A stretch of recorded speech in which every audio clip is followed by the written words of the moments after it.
Movie reviews of 2024. Spoiler alert, I'm probably going to give like a good review to every movie that I saw. I'm not sure if I just have like good judgment about what I watch or if I'm just like able to get into any movie.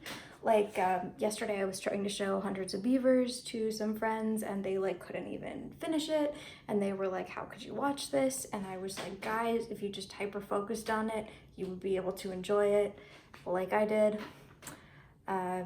Anyway, my first review is Hundreds of Beavers. I'm giving this movie a 9 out of 10. It's a very weird movie that is like a combination of animation and live action. It's a silent film. I guess they intended it to be inspired by like early slapstick silent films. I found it to be a lot like a Tex Avery cartoon and also kind of like a video game at the same time. It's really hard to describe. If you're interested in watching it, you could probably watch a clip of it and kind of see what it's like. But I would just like dive in and like watch the whole thing and just like hyper focus on it. I think for me, I'm not very like visually intelligent, and I really when I watch movies, I think I tend to have to focus like very hard on movies that don't have a lot of dialogue for me to even be able to follow what's going on. So I think that's part of why I found this movie so enjoyable. I had to really focus on it to follow it. I thought it was very funny, unlike my friends the other day. Madam Web. I think like the most controversial thing I'm gonna do is just like defend movies that other people don't like. I already reviewed this. I thought this movie was extremely funny. I don't know why people said that it like wasn't successful, like so bad it's good movie. It was so good. Dakota Johnson's performance was like perfect. It's taken me a while to get to another movie that I have seen. A lot of movies came out. Now I'm like regretting all of the movies that I wanted to see and didn't get around to seeing.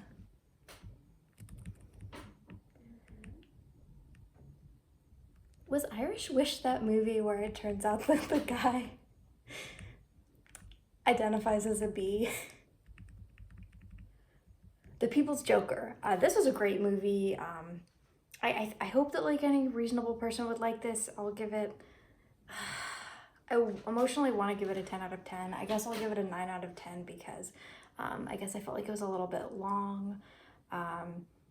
This is like, what I found kind of interesting was like, in a way it reminded me of like, kind of like outsider films like Neil Breen or The Room. And, but it's actually very good. And I feel like most of those movies are bad, but I feel like this movie is genuinely very raw and affecting. I guess it's not an outsider film in the sense that the director has a career as, I want to say, an animator. I think she used to work for Adult Swim, and so I guess she actually is not an outsider. Anyway, it's a movie about being trans and being the Joker and being a comedian, so it uses like DC characters to tell this story about coming out as trans and trying to be a comedian. It's a really amazing movie. It's very funny, but it's also very genuinely emotional and raw. I was really impressed by the fact that something that could be so weird and silly was able to also be so serious. Oh, whoa. Ouch. I'll give it a 10 out of 10. I mean, things don't have to be perfect. It's a great movie. Challengers. I enjoyed this movie a lot. It was hot. I liked when the two guys were grabbing each other's knees. I will say it probably didn't stay with me as much as some of these other movies, but I definitely enjoyed it a lot. A lot of these movies are a complete mystery to me. Furiosa, I think I might have watched on TV, but I didn't like full on watch it, so I don't feel like I can really give it a review.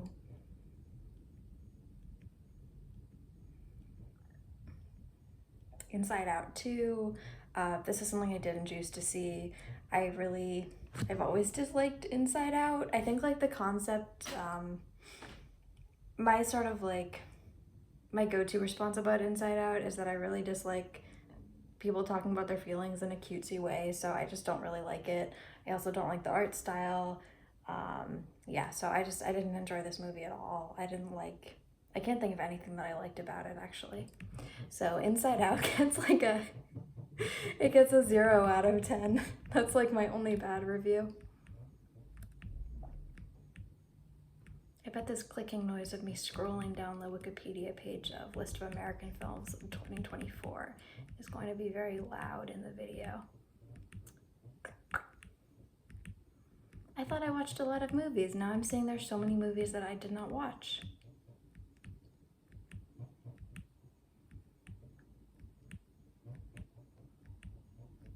What are these?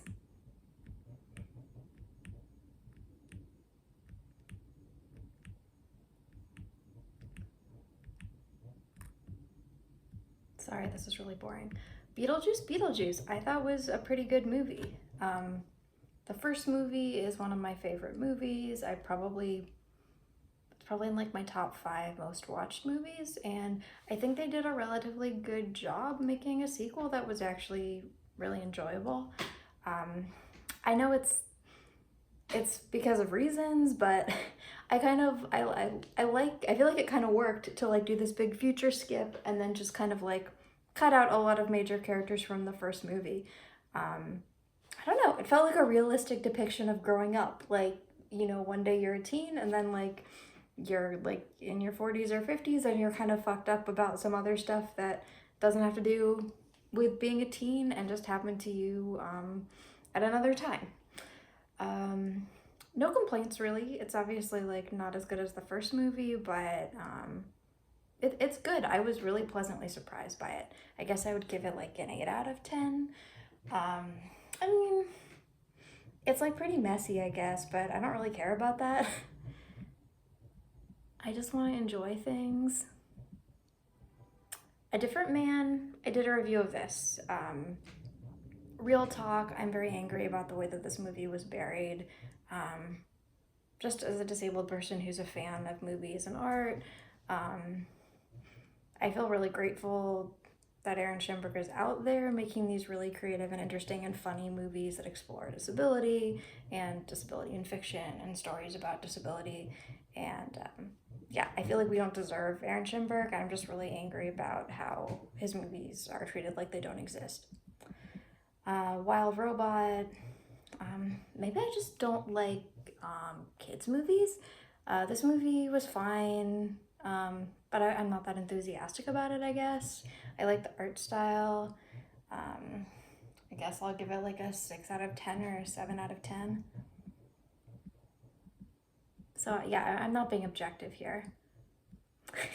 Joker Folie à Deux. So my thing is, I thought it would be really funny to fly across the country and stay up for 36 hours and then go to see this movie with my best friend. I just thought that would be a funny experience for me to have. So I did that and it really lived up to what I was hoping to experience. The movie was really exactly right for me to watch after being awake for 36 hours. It wasn't good. Like when I first started watching it, I was wondering if I was gonna have the opposite experience from when I saw the first movie, when I felt like it was being talked up and people were saying it was good. And my friend and I were sitting there and watching it, and like I was trying to be like, yeah, this is good, and like get into it like I do with most movies. And like at a certain point, like we were just like, oh, it's not good. And yeah, so when I started watching this, the intro cartoon is actually very good. So I was kind of like, is the opposite going to happen? Am I going to realize that Joker Folie à Deux is good actually? But it wasn't a good movie. So yeah, I appreciate the experience. It was everything that I wanted.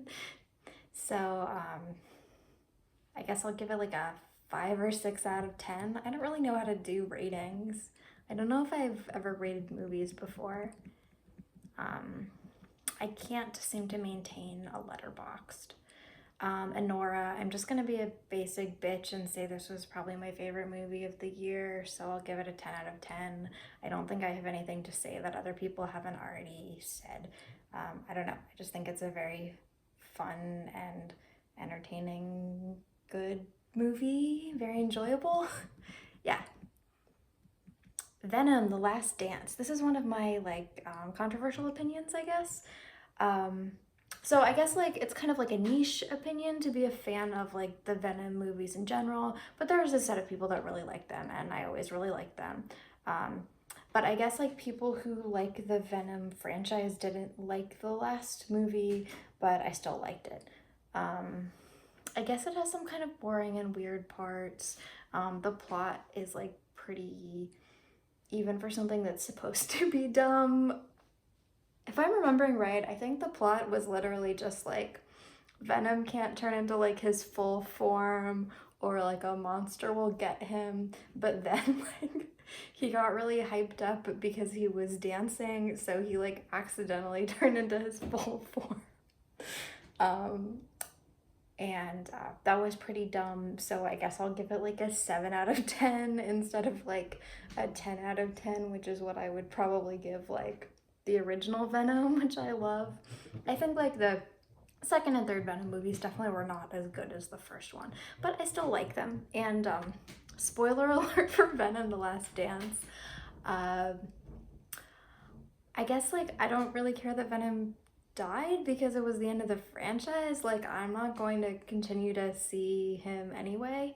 So I don't really care if he died at the end. I think like the only thing that I wouldn't have liked would be if the movies hadn't been like continuing to focus on like Eddie and Venom's relationship in this kind of shippy way, which I think is what everyone who enjoyed the movie has really enjoyed about the movies. Like uh so I was very happy with it ending with this fucking like Maroon 5 montage of like Eddie thinking about Venom. That was pretty much what I wanted. What are all of these movies? Some I have never heard of. Some seem to have been like talked about so much that I feel like I should have seen them. Wicked, I really enjoyed. I've never been like a huge fan of Wicked the musical, but yeah, I liked the movie. I got amped about it. I'm excited that they stretched it out into 2 movies, holding space for the lyrics of Defying Gravity. I felt really glad that I didn't see this movie as a teen because I feel like I would have been so thirsty for the Alphaba character, like specifically as she was portrayed in this movie. Um, I don't know what this is like. I don't know why I'm worrying about having like unpopular opinions. I guess like I personally don't like a super like, I don't like Idina Menzel's singing style. So I I personally thought that Cynthia Erivo did a performance that I preferred in terms of her performance of the songs. That's how I feel about that. 8 out of 10, I guess. No complaints really. Obviously, like, I don't like. Oh, okay, I'll do a little. I'll just go on like a little disability side thing.